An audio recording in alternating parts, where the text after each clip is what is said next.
All right, gang, this is Hexy. Let's catch up on some Barren victory, the Battle of Chickamauga. We're playing a campaign. We're on the first day. We just played all the way up to the 11:30 turn. So we've played 1, 2, 3, 4, 5, 6, 7. We've played through 8 turns. Man, this thing is bloody. You get in here, I mean, if you do close combat and there's artillery, first off, you're probably an idiot for doing it, but sometimes you got to get rid of those guns. And you're kind of forced to. A little hard to get flanking positions if you have everything spread out or in line the way it should be, but every now and then you get one. And even just 1 hex distance fire combat, it can be lethal. So let's go over what's going on here on the battlefield. And what is going on is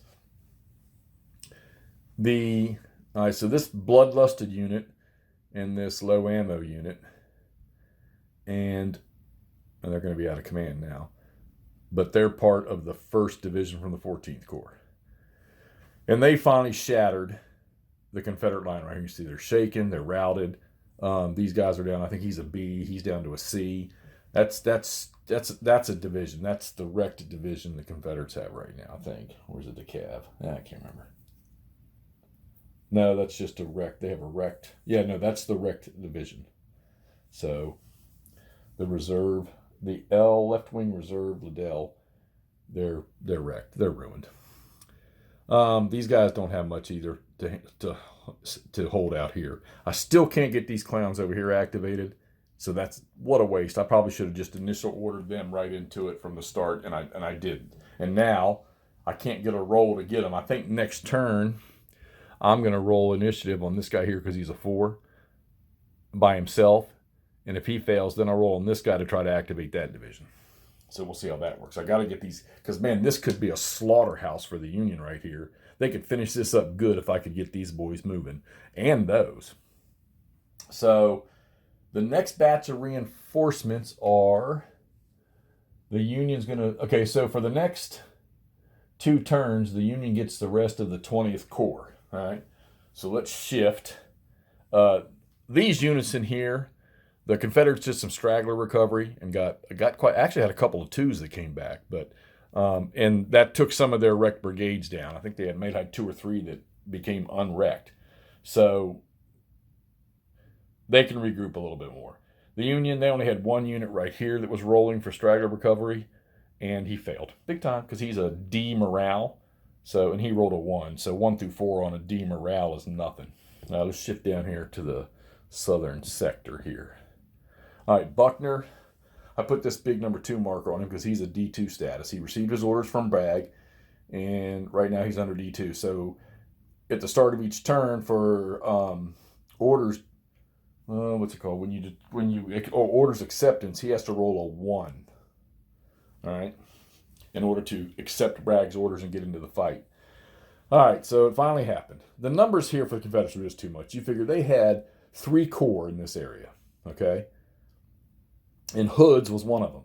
So, and they're very B and A morales. And then Polk, and then Buckner. And Buckner didn't have to do anything. The 21st Corps is all 3 divisions are wrecked. So, and they got cornered. They had to take an emergency retreat. Actually, they failed their... I'm using the optional rule for the corps stoppage stuff for attackers and defenders. So they failed. They're running away. They need to get out of here. Probably actually good because the entry areas are down here. If you block an entry area, reinforcements can come on within 10 hexes of it. So you don't stop anything by that. But you get points, though, if you capture them. So... But in this game here, it's not these 2. It's the ones up this way that the Confederates need to capture, which is what the intent may be for Buckner. I'm not sure yet. I think I wrote his orders down. He is to, let's see, Buckner is to attack the intersection at the Widow's house and then drive south to the position between Osborne and Jackson. So he is to clear Wilder out right here, and then he's to attack down this road to get into this position right here because they want to catch these Union reinforcements coming on. And hopefully the Confederates will get something over that way that can go up and help clean up that mess around Reed's Bridge. Heck, this is only the first day. All right, so 21st Corps is wrecked. 20th Corps is coming on, which I was supposed to.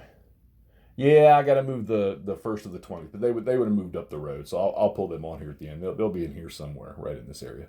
So there's more support. These guys, the 3rd Brigade of the 2nd took a smack in the face hard from fire from this guy. You see, he went low ammo. He did 2.5, and they rolled a 4 or a 5 on the half dice, so he ended up taking 3 and then 2 stragglers to boot. So he got tore up right off the bat. A lot of the Confederates here were able to get straggler recovery. How'd you get turned sideways? Yeah. And they're coming back into the fight. Buckner is still fresh if he'll ever accept those orders. 20th Corps is going to feed in now, so that's going to help. If they can get in here. I wrote a divisional goal for this brigade, or this division. The other 2, I think, will probably, their orders will be to come in here and try to take back the Lee House and the Lee House crossing. Wilder's still holding his ground until Buckner gets moving. We'll see what happens. And also, Minty's cavalry, they're shattered. They're over here somewhere. Here they are right here. I mean, they went from a AB unit down to a C. A C or a B? A B. But I did get to use their special weapons, which is like 1.1. It's instead of if they were normal unit would be firing at 2 strength, they'd be firing at a 3. Wilder haven't had a chance to use his yet. Union got a couple of batteries that are completely lost and out of the game. So, all right, so that's the position. We're almost to the lunch hour on day 1. Now let's look at the numbers. All right, so if I can do this without breaking anything. All right, here's your numbers after up to the 11:30 turn. 3,950 killed for the Confederates, 4,800 for the Union. Yeah, not quite 1,000 difference. 2,550 stragglers for the Confederate, 3,300 for the Union. Yeah, that's again not even 1,000. And I think the first day was pretty much like this, except for the Confederates just weren't very organized. All right, wrecked divisions 2 for the Confederacy, 6 for the Union, and wrecked brigades 7 for the Confederacy and 13 for the Union. So, hey, numbers and dice roll. Getting the ability to shoot 2A units in a fire combat as opposed to shooting 1B unit. All right. I'm not going to sit here and say that the Confederates got better die rolls on close combat, because I would have to say the Union probably did better. Because I mean, this perfect example is over here. So, I mean, this is just scattered. The Reserve Corps probably has one division that's still manageable. Nathan Bedford Forrest, he's trying to get his pieces back together back there. So we'll have to see how that goes out. And like I say, the Confederates don't get any reinforcements till 1:30. That's when they get Hills in his whole corps, it looks like. They get Hill, the leader. They get the headquarters and the supply, and they get Cheatham. Is it Cheatham or Cleburne?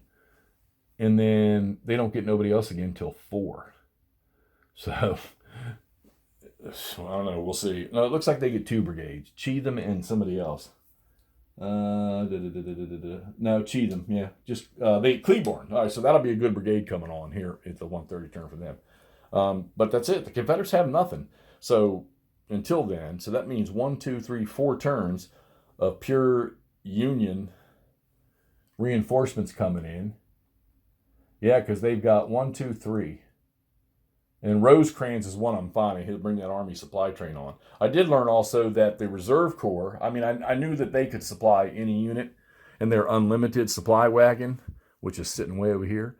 But the 14th Corps ran out of supply, so he's going over here. He can pull supply from him. All he's got to do is get within 2 hexes, get his supply, and then move out. Because these guys can't replenish their ammo over here, and they've got like 4 units that are out of ammo. I'm sorry. There's out of ammo, out of ammo, out of ammo, out of ammo, or low ammo. I think there's one more. So that's a column drop when they're in fire combat or close combat. All right, so that's through the 11:30 turn on the first day. Take one more look at the numbers. If anybody wants to do a comparison to see how I'm faring. Once again, 3,950 for the Confederates, 4,800 for the Union, 2,550 in the stragglers for the Confederacy, and 3,300. So you're talking, let's see, between killed, missing, wounded, captured, 8,100 men for the Union, and 6,500 for the Confederacy. Whew. My God, that's 14,000 something, 15,000. Gee, money Christmas. All right, so there you have it. Let's get this thing posted so you can see what's going on again. This is Barren Victory, 1991 from Multiman, the gamers. And this is the Battle of Chickamauga. We're on day 1 playing the campaign game. All right, talk to y'all shortly.